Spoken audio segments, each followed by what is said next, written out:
Welcome to the ReaderHouse Roundtable, where authors from all walks of life come together to discuss the trials, tribulations, and triumphs of publishing their books. I'm your host, Corey Graham. Join us here every Friday night at 8 p.m. or listen anytime via podcast at Spotify, Apple Podcasts, Stitcher, TuneIn, and PodServe, to name just a few. The Author Roundtable is sponsored by ReaderHouse Online Bookstore, where the independent new authors come first. The new book by Mr. Mike Sanchez. It's titled 13 Years with a Bullet, and it shows how the unexpected can create great change in a life. The audiobook edition is out there now, and that's what we're going to be talking about right now here at the ReaderHouse Author Roundtable, and I have Mike here with me. Mike, welcome to the show. Thank you for joining me here tonight. Thank you for having me. Absolutely. Mike, can you tell me about what readers and audiobook listeners can expect whenever they open up 13 Years with a Bullet? My book is about a time in my life that was very painful and extremely difficult. And it's about what I went through in my life. I didn't have peace. I didn't have no safe place to go. But really, it's what happened in my life.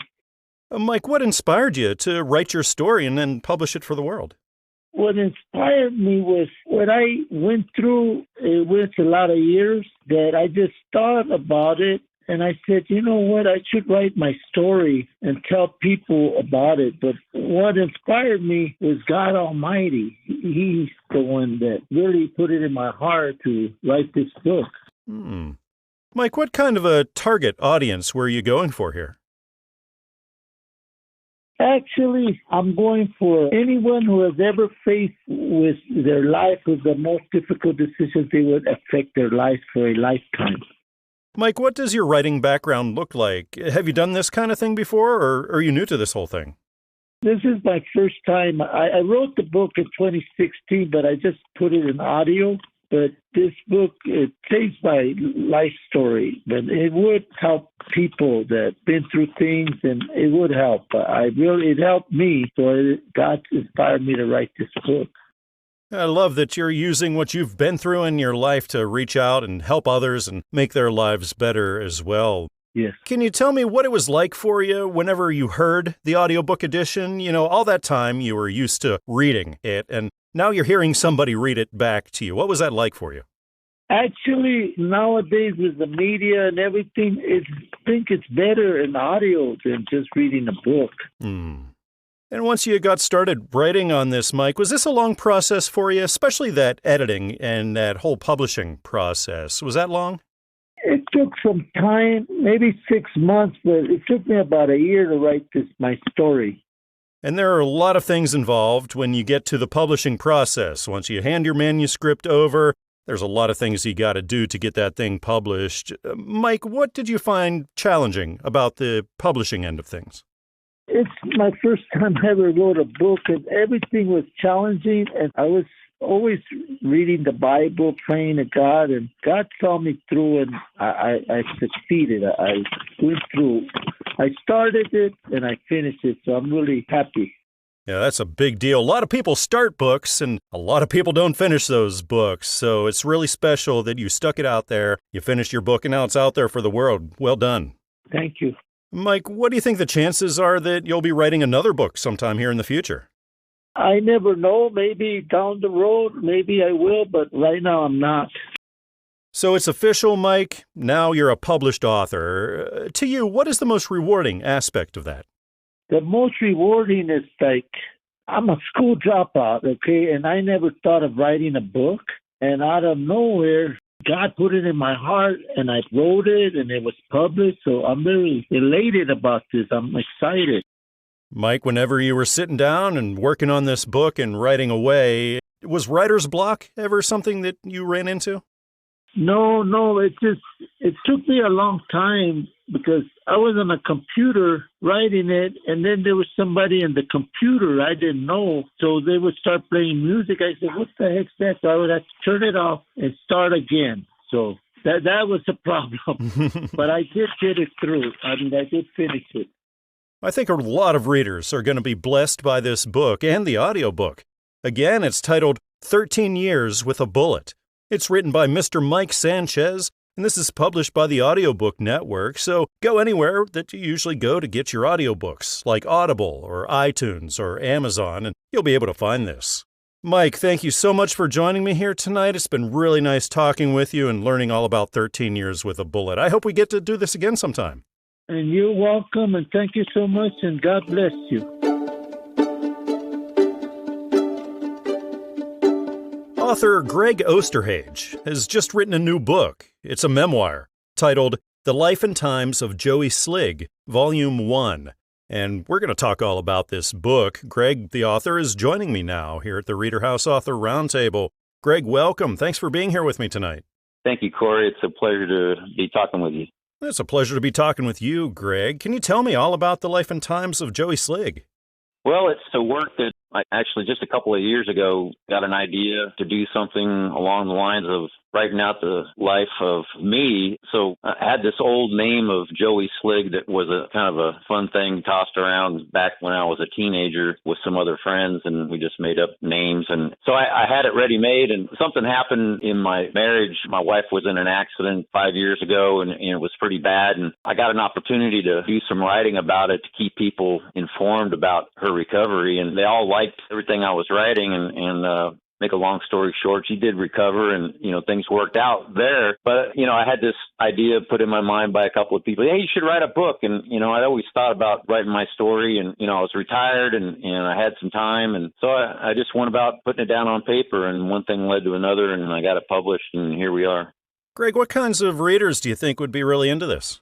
Because a lot of the period of time that I write about, this is the first 30 years of my life, which really incorporate the time period of the 60s, the 70s, and the 80s. So I think, people of my generation, maybe from 50s and 60s and 70s in that age group, because I use a lot of cultural anecdotes. And, I grew up in the time when TV and movies and radio were everything. I spent a lot of time just sitting in front of the television. And so, I make a lot of references to shows and to music, during that period of time. So probably people like that would be able to connect with it. But also because the story there's some sports involved, because I was a pretty big three-sport ball player when I was younger. But I got into some really bad behavioral choices and went down the road of drug and alcohol use and some other really dangerous behaviors that got me into a lot of trouble. And so I go into a lot of that. And I think that people that have had issues with trauma or addiction or depression or grief and loss, those kind of things, I think that they would be able to connect with it as well.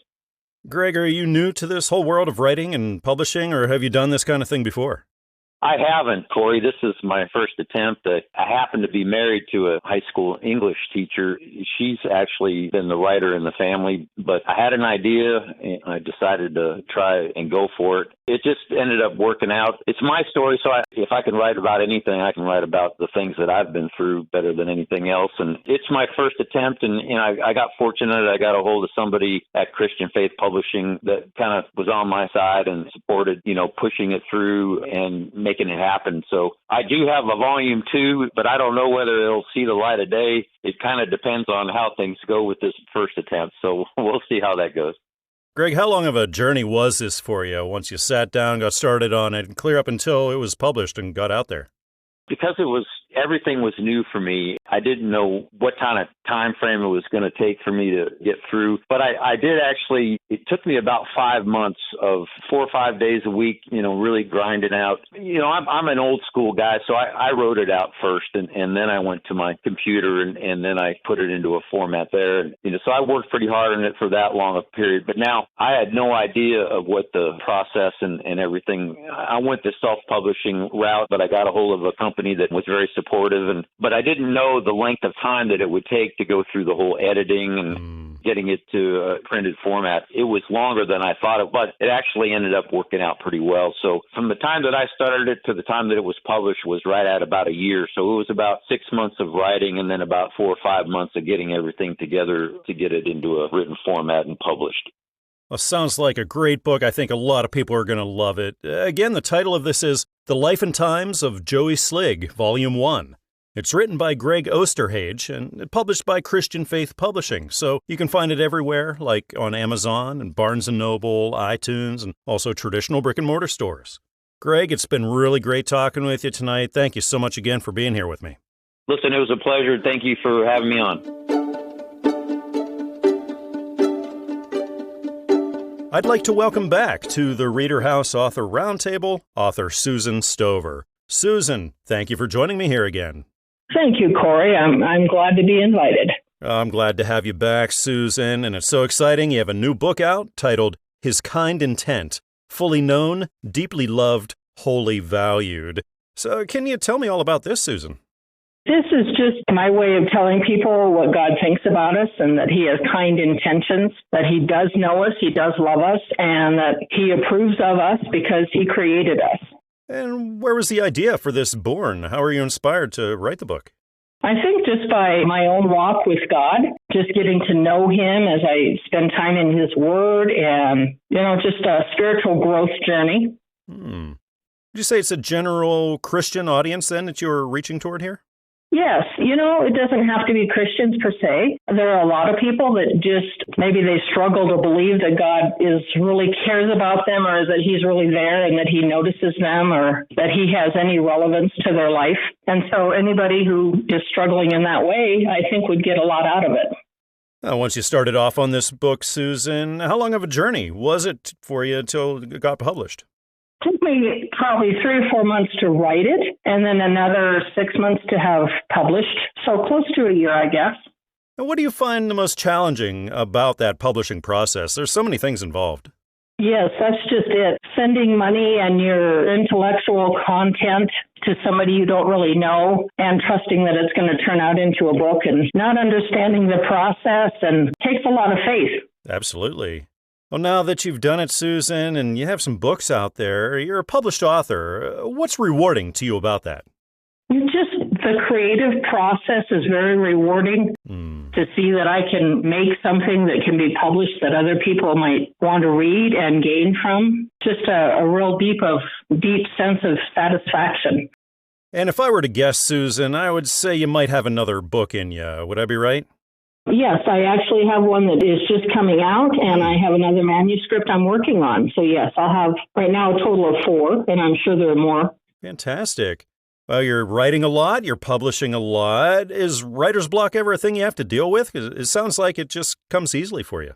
It really does. And I don't do anything without God and without his Holy Spirit. He is the one that gives me the creativity. As long as I lean on him, it seems to flow pretty well. I'm looking at the book right now. The cover's beautiful. Susan, is that a difficult thing for you to figure out, what the cover's going to look like when you write? Not really. I have several months to kind of think about it as they're publishing the book and getting it all done. And then, of course, I have the creative people at the publishers help me too. And now that you've been through this here a couple times and you keep writing and everything, what advice would you have for all the authors out there listening who are just starting out in this whole crazy world of writing and publishing?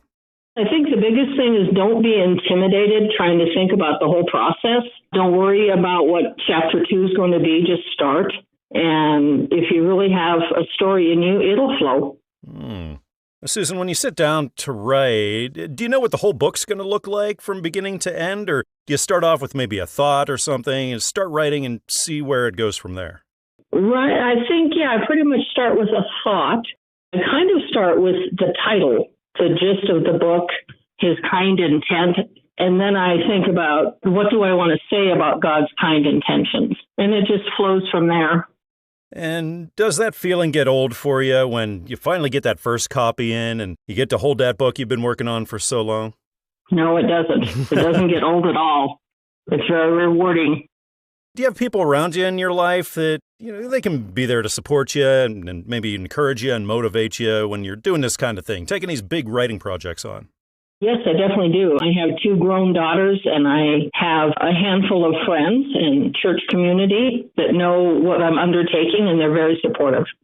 I think this book is going to come as a blessing to a lot of people. I encourage everyone listening to go seek it out. Again, the title of the book is His Kind Intent, Fully Known, Deeply Loved, Wholly Valued. It's written by Susan Stover, and it's published by Covenant Books. So find it on Amazon or Barnes & Noble or iTunes or down the street at your local bookshop. Well, Susan, it's been really wonderful talking with you here again and learning about his kind intent. And everything you got going on. Thanks again. All right. Thank you so much, Corey. An innocent man fights for his life. In the new book by John Roberts titled With Eyes Wide Open, The Execution of Quentin Marshall. And the audiobook edition is available now, and that's what we're going to be talking about right now here at the ReaderHouse Author Roundtable. John is joining me. John, welcome to the show. Thanks for being here tonight. Thank you. I'm glad to be here. Well, I'm glad you're here, and I'm curious to learn all about With Eyes Wide Open. Can you tell me all about it? Well, it's a book about a man who is wrongfully accused of the rape and murder of an African-American man of a white woman in the 1950s. He is arrested, tried, and convicted, and eventually executed before the real killer steps forward.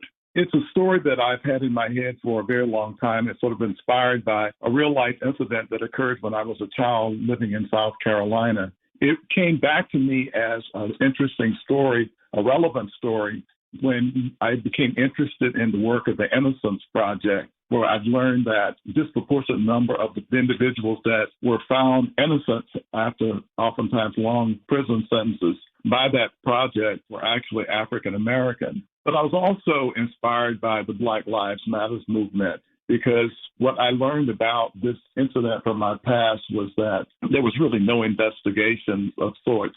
And so the story sort of chronicles that, and the story is told from the perspective of people who were actually involved in the incident, this fictional incident that I created. And each person have their own take on what is going on. And so the story develops from the sheriff talking about what he's doing, the accused, Quentin Marshall himself, speaking about what is happening to him in the process and so forth. And this is essentially what the story is about and how it unfolds. And eventually how a real killer and rapist steps forward. It wasn't really a rape, but a real killer steps forward and confesses. John, what sort of readers were you having in mind when you were writing this? Well, pretty much a general readership, people who are really interested in issues of justice, people who are interested in fairness, people who are interested in the judicial system, people who are generally paying attention to what's going on in the society, especially as it relates to the treatment of especially African Americans within the judicial system, which I think is a George Floyd kind of incident where people are oftentimes unfairly treated. Or the whole idea of profiling is very central. And what happens in this particular story, this man is actually picked up simply because he fits the description of somebody who is seen in the vicinity of the incident itself. I think it's open to a very wide readership. What does your writing background look like, John? Have you done much of this prior? My career I'm a retired college professor. So I wrote a couple of academic books before I retired. I was an English professor, and like many English professors, my desire was to write fiction. Since I retired, I've written 3 novels. Oh, wow. Eyes Wide Open is the second of the books that I wrote. The first book, which is called Redemption, was a story that was inspired by a story I'd actually originally heard from my grandfather. And I wanted to sort of explore the subject in that book of the story that my grandfather told me. And then there's a third book, which is called Chasing His Destiny, which is a story about a young man who spends his life chasing what he considers to be his destiny. John, once you started on With Eyes Wide Open, clear up until it was published, how long of a journey was that for you? Actually, the book did not take a very long time. Within a year's period, the book was written. In some ways, it seemed like it almost wrote itself. I kind of had a basic idea and something I'd thought about for a very long time because the story that inspired it was something that had always stuck with me. And so it didn't take a long time for me to write this book because it's told from so many points of view. What I had to do was to actually get these voices in my head of the people who were speaking about what was going on in the situation. And once I got a good sense of who the characters were, who the players were, so to speak, I knew what they would say. And so it was not a long journey with this particular book. I think that readers and audiobook listeners are really going to be into this story. Again, it's titled With Eyes Wide Open, The Execution of Quentin Marshall. It's written by John Roberts, and this is published by the Audiobook Network, so check it out wherever you usually pick up your audiobooks, like on Audible or iTunes or Amazon.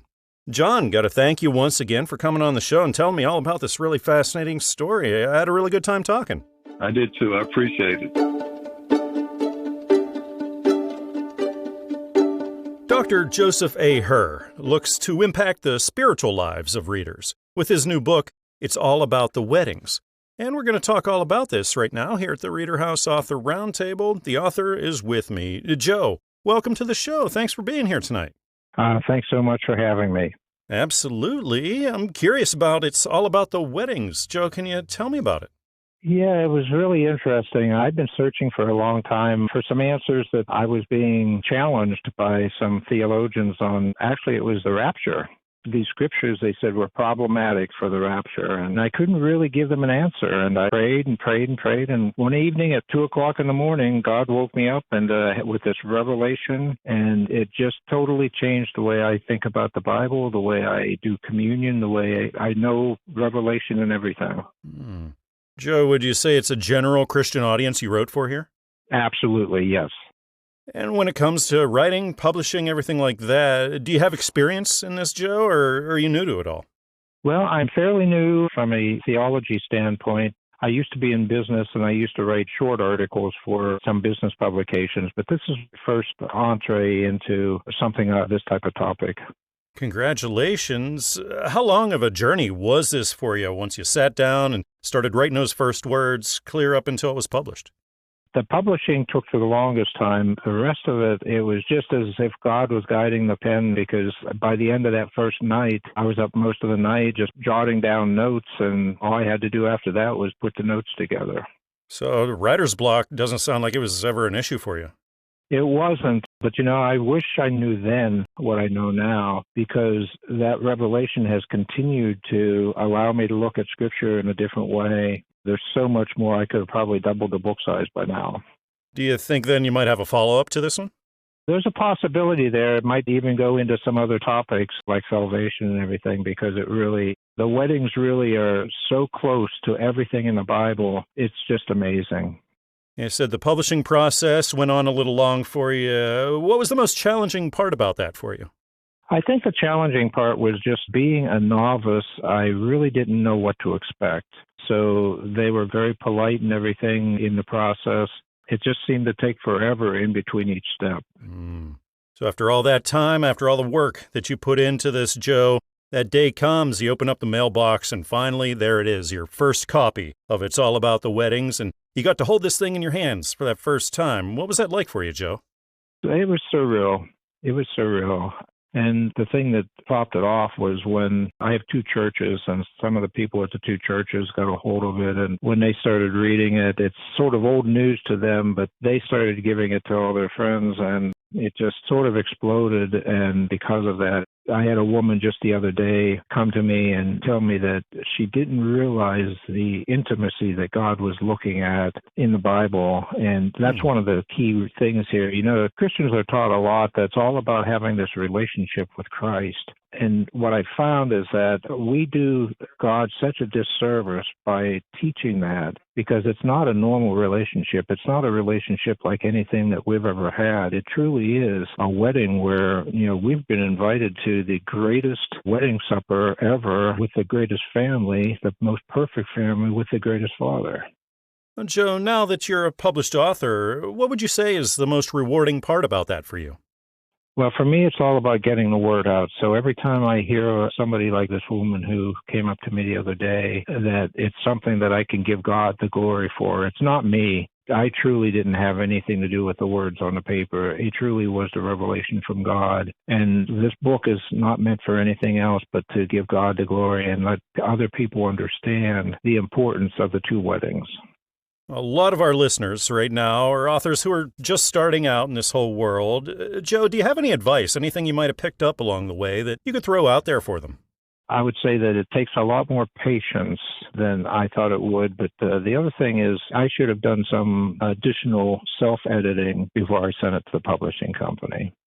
Again, the title is It's All About the Weddings. It's written by Dr. Joseph A. Herr, and it's published by Christian Faith Publishing. So, of course, you can get it anywhere, like on Amazon and Barnes & Noble and iTunes, and also traditional brick-and-mortar stores. Joe, it's been really nice talking with you tonight. Thanks for coming on here and telling me all about your work. It was really great. Well, thank you so much, and God bless you.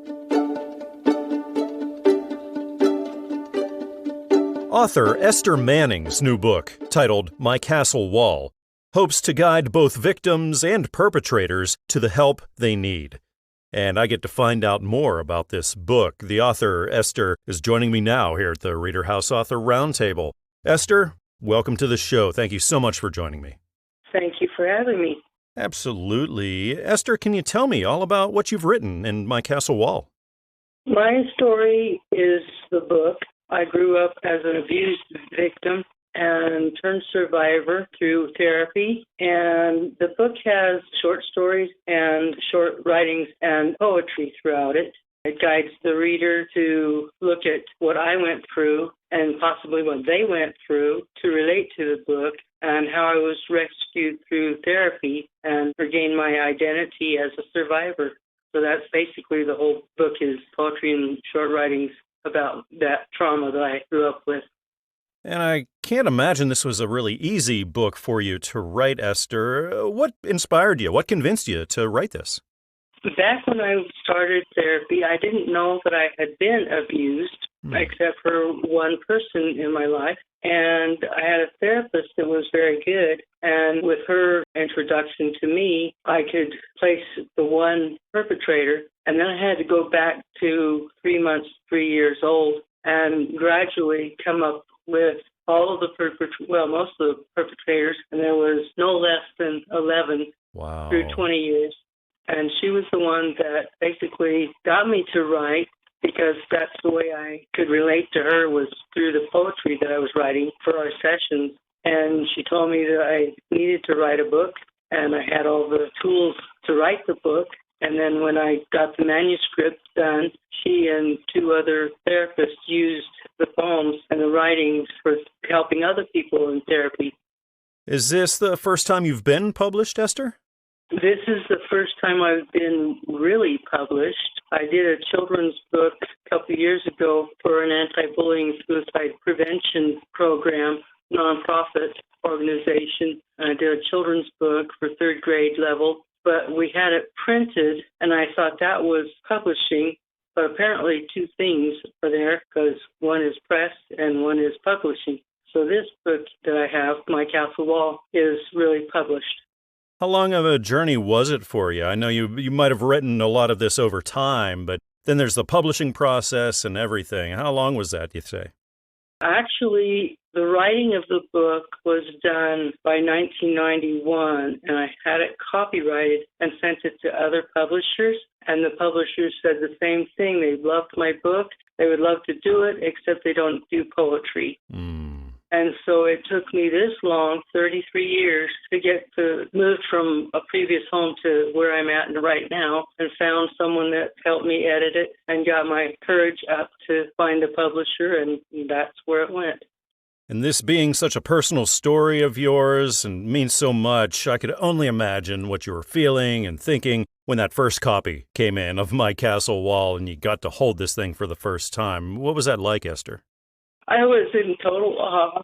I cried because I finally did it. I got it published, and I want to help people. I want to help people through the book to get help for themselves or to learn what goes on in a victim's life, and also to help therapists to be able to use it with their clients. And so to me, it's a milestone.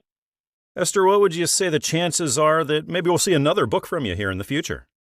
I'm tossing coins on that. I do have a lot more poetry, and a lot of it is recovery-type poems. So there might be another book.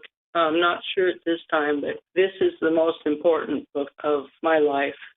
Well, it sounds like a book that an awful lot of people are going to be helped by and inspired by. And I encourage everyone who's listening right now to check it out.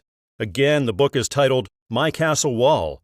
It's written by Esther Manning and published by Christian Faith Publishing. So get it over at Amazon or Barnes & Noble or iTunes, or also traditional brick-and-mortar stores. Well, Esther, thank you so much for coming on the show and telling me all about how you're using your story to reach out and help others who are struggling with many of the same things. Thanks again for being here. Thank you for letting me be. I'm joined right now here at the ReaderHouse Author Roundtable by author Peter Sung. Peter, welcome to the show. I really appreciate you being here with me tonight. Thanks for having me. Absolutely. Wanted to congratulate you. You have a new book out in stores titled The Post-Church Church, The Shift from Program and Place to People and Practice. Peter, can you tell me about the book? I sure can. I am a former church planter and just a student of Christianity, and I was beginning to sense that there was a dramatic shift in the paradigm of how we collectively practice and identify with our faith, especially during the pandemic season. And so I began to look into it, did a bunch of research, and noted my observations. What does your writing background look like, Peter? Have you done this kind of thing before, or are you new to this whole thing?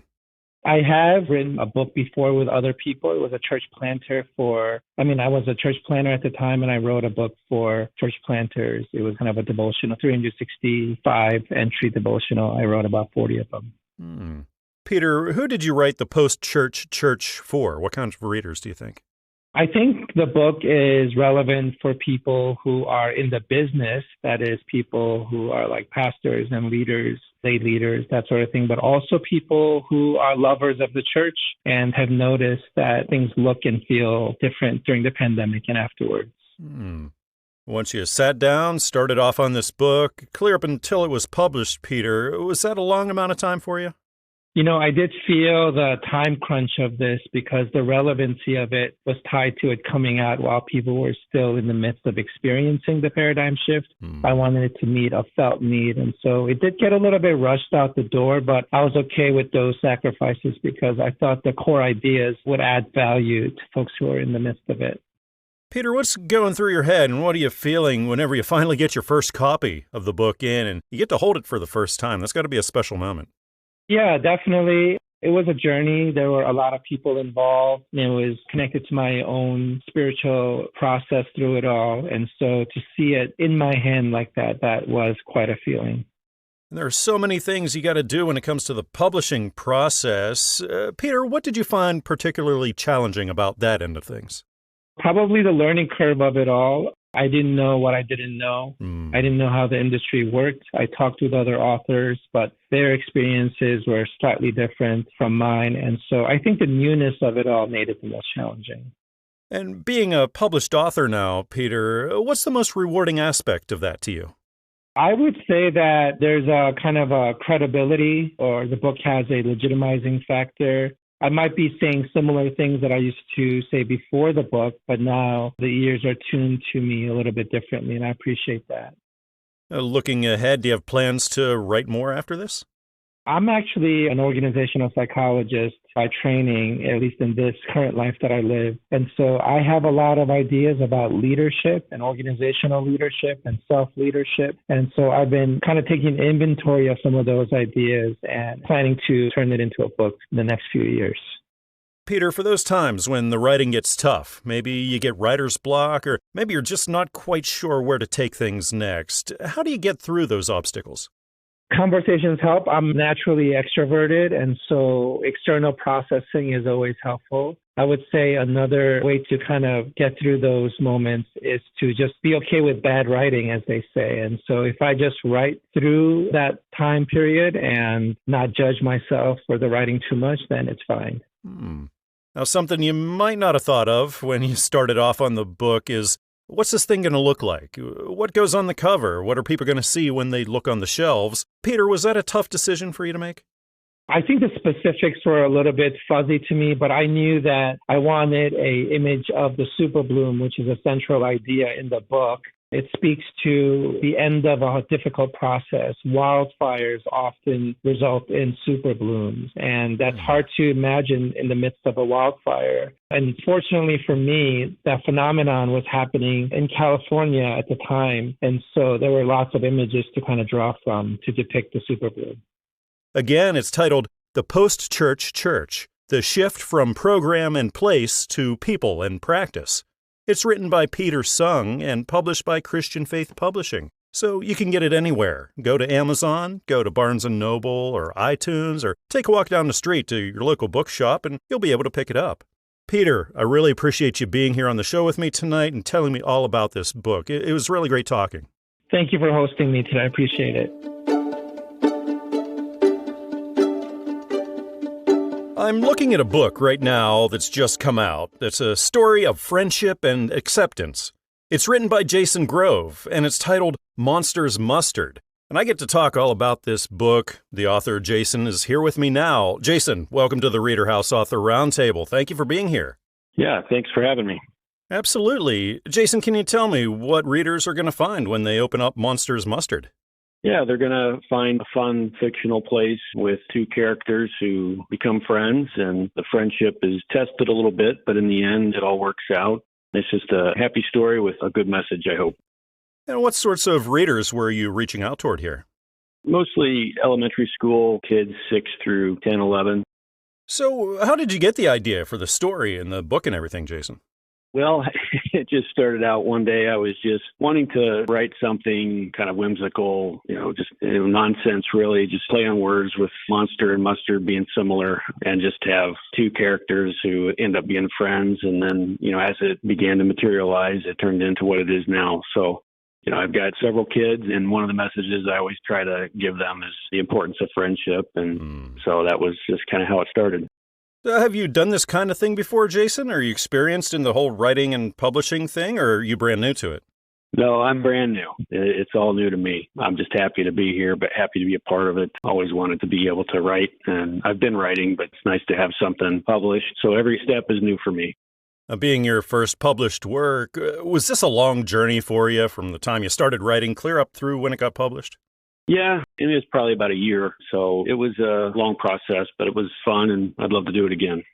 Then that day comes, Jason, and finally the mailbox opens and your book is there, the first copy of Monsters Mustard, and you get to hold this thing for the first time. What was that moment like for you? It was very humbling and very proud as well. So I was very excited. It was very surreal. Now, the publishing process, there's so much involved in that. Jason, what did you find particularly challenging about that for you?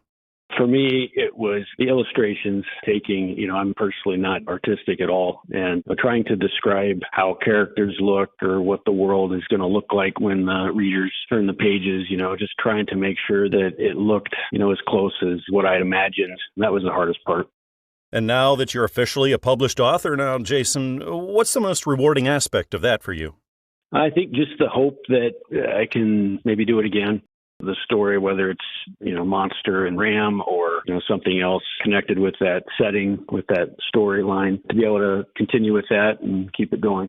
That'd be fantastic. That's what I was going to ask next. If you have plans to maybe carry this on as far as a series or follow-up kind of thing or some other kind of writing. Yeah, I would like to.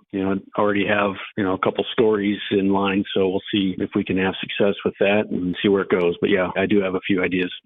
I'm sure this was a huge learning experience all in all for you, Jason. Is there anything you picked up that you might be able to throw out there as advice for the aspiring authors who are listening to us? Yeah, I'm definitely not one to give advice on this being brand new, but definitely I think, it just goes for anybody, regardless of your age or, how busy you are. If you have an idea and it's something that you think needs to be expressed, go for it because it's not impossible. It can happen. And if you don't try, you don't know. So that would be my message. Just give it a try. Great advice. I know it happens to me from time to time. It happens to a lot of us writers a lot of time, and that's writer's block. It's so frustrating. Do you have to deal with that, Jason? Yeah. I have a full-time job in addition, so that it makes it challenging to write as it is. But when you have writer's block on top of that, it is very frustrating, and it can be a little demoralizing. But, you just give it time, and something just kind of clicks. And it really helps when you're taking on a project this big that maybe you have a little support circle around you, people that can keep you maybe a little motivated and encouraged along the way. Jason, do you have people like that in your life? Yeah, like I said, I got several kids. My wife, Cassie, she's really been the juice behind my motivation and helping me stay positive. Well, I really love the message of the importance of friendship in our lives, and I think that children and families alike are really going to be into this. Again, the title is Monsters Mustard. It's written by Jason Grove and published by Christian Faith Publishing. So find it anywhere, like on Amazon and Barnes & Noble and iTunes and also traditional brick-and-mortar stores. And Jason, thank you so much for coming on the show and talking tonight. I had a really good time. Yeah, thank you. Thanks for having me. I'm sitting down right now with author Amy Hart, and she's written a new book. I love the title, Recovery Sucks. An Extraordinarily Imperfect Journey of Recovery. We get to talk all about this. Amy, welcome to the show. Thank you so much for joining me. Thank you so much for having me, Corey. Absolutely. Can you tell me all about Recovery Sucks? Well, this is a book that I decided to write in the early parts of COVID, where I literally was stuck at home. My kids were in school, and I had absolutely nothing on my schedule. And I said, if I'm ever going to write my book that I keep talking about writing for the last 10 years, now's the time. So I sat down, and I actually didn't have to do much writing because I mostly just went straight through all my journaling and sort of pieced it all together to develop the story, because I really didn't know what I really wanted to write about, but I've really already written everything. And so I just pulled it all together in early 2020 and finally developed what I believe is a beautiful work of art that's my absolute truth. Amy, would you say you wrote this primarily for those who are struggling with addiction or are in recovery? Actually, probably not, because I have a very unique perspective. A lot of people that are addicted or in recovery really believe that abstinence from their substance of choice, is really their way to be healed and recovered from that particular addiction. And I really speak my truth about from a long-term childhood sexual abuse situation where I've now come to be a 53-year-old adult, and I clearly am an alcoholic, but very, very functional alcoholic, and I don't want to stop drinking. So it's really about how I manage my process and still remain very functional within my addictions, because I tend to be addicted to just about everything. So. Amy, how long of a journey was this for you? You said the writing was pretty quick because you could just go right to your journals, and then you set off on the publishing process. Was that long for you? Well, so I started in March of 2020, and I finished in November of 2020, right before I accepted a job, because this was the time of COVID, and I'm a mediator, and conflict was soaring through COVID. And so as a mediator, my purpose is to help de-escalate and help two opposing parties figure out some type of solution that makes everybody mostly happy. So I accepted a couple of jobs. I was already working at one dispute resolution center, and I accepted another job in November of 2020 at another dispute resolution center. And I was working both of these all from home, sitting behind my desk at my computer. So I actually wrote the book from March to November of 2020, and then I did absolutely nothing with it while I got myself and my family through COVID. So, but yeah, it was actually a very cathartic experience to go back through all my journaling and pull it all together to really speak my truth. And it was absolutely the most cathartic thing I've ever done. Is this the first time you've been on this journey, writing and publishing, or do you have writing experience? No, the only thing I've spent time doing is writing to all of my lovers and explaining to them all the things they're doing wrong. And so, I love it. And so that was where my writing really started. But I did notice in my writing, though, that I really did have a knack for really piecing things together really well. And that was also part of my recovery, was really thinking these through, all of these situations, just thinking them through to the nth degree and figuring out solutions. And it's what really also led me to become a mediator. So yeah, it's not been in my background, but it is absolutely in my blood. Oh, this certainly sounds like a book I think a lot of readers are going to be into, and I encourage those listening to go seek it out. Again, this is titled Recovery Sucks, An Extraordinarily Imperfect Journey of Recovery. It's written by Amy Hart and published by Newman Springs Publishing, so, it's available everywhere like Amazon, and Barnes & Noble, and iTunes, and also traditional brick-and-mortar stores. Well, Amy, it's been great talking with you tonight and learning about your book. I had a nice time. Thank you, Corey. I did as well. Thank you so much. The new book I'm looking at right now, written by Alvin Ray Kessinger. It's full of suspense and humor. It's titled To See the World, A Flip and Loopy Adventure. And I get to find out all about this book. The author, Alvin, is here with me now at the ReaderHouse Author Roundtable. Alvin, welcome to the show. Thank you for joining me tonight. Well, thank you for having me. Now, the pleasure's all mine, Alvin. Can you tell me all about what you've written about in To See the World? Well, Flip and Loopy, they're a couple of young Irish boys that kind of bored with home life. They've never been anywhere, and they decide they want to see some of the world. So they take off on an adventure. They get a job on a cargo ship going across the ocean, and they get about halfway out, and the ship hits something in the water and sinks. And them and the crew to the boat, several gentlemen on the boat, have a great adventure from there on out. They run into some gun runners, and it's an exciting book for everyone. I'm real proud of it. Were you thinking of a target audience whenever you're writing this, Alvin?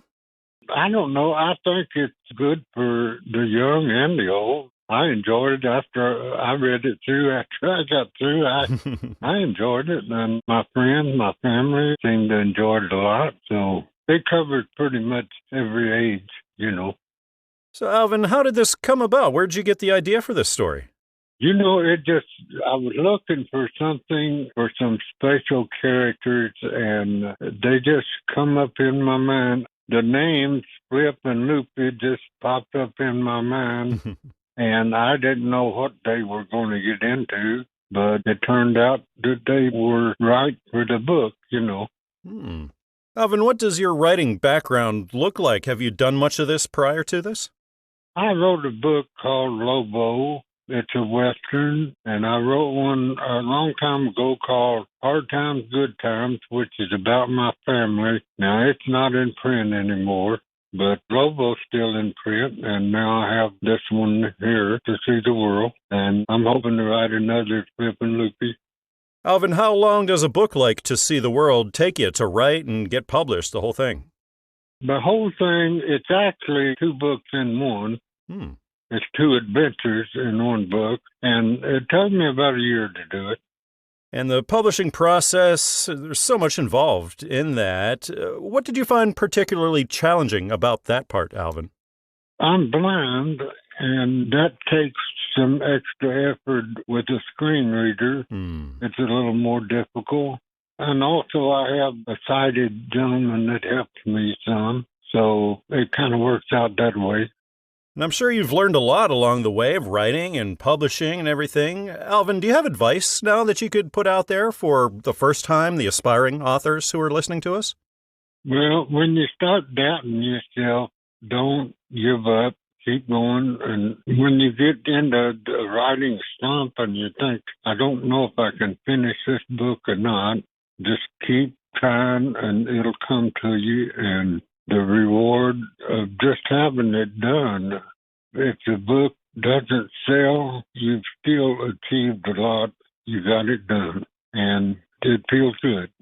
Alvin, while you were writing To See the World, was writer's block ever a thing you had to deal with? Oh, yes. That's why it took me a year. I could have got it done much quicker. I had all the time in the world because I'm retired, and I love to write.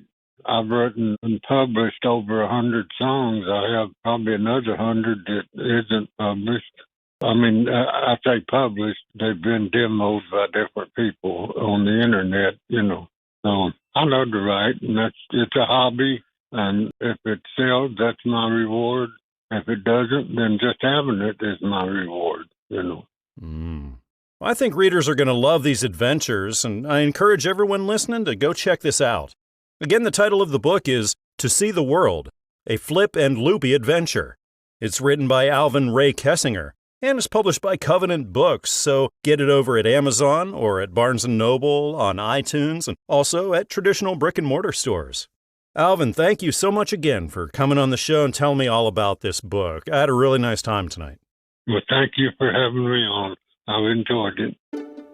We hope you enjoyed this edition of the ReaderHouse Author Roundtable, where authors from all walks of life come together to discuss the trials, tribulations, and triumphs of publishing their books. We hope to see you back here every Friday night at 8 p.m. or listen anytime via podcast at Spotify, Apple Podcasts, Stitcher, TuneIn, and PodServe, to name just a few. The Author Roundtable is sponsored by ReaderHouse Online Bookstore, where independent new authors come first.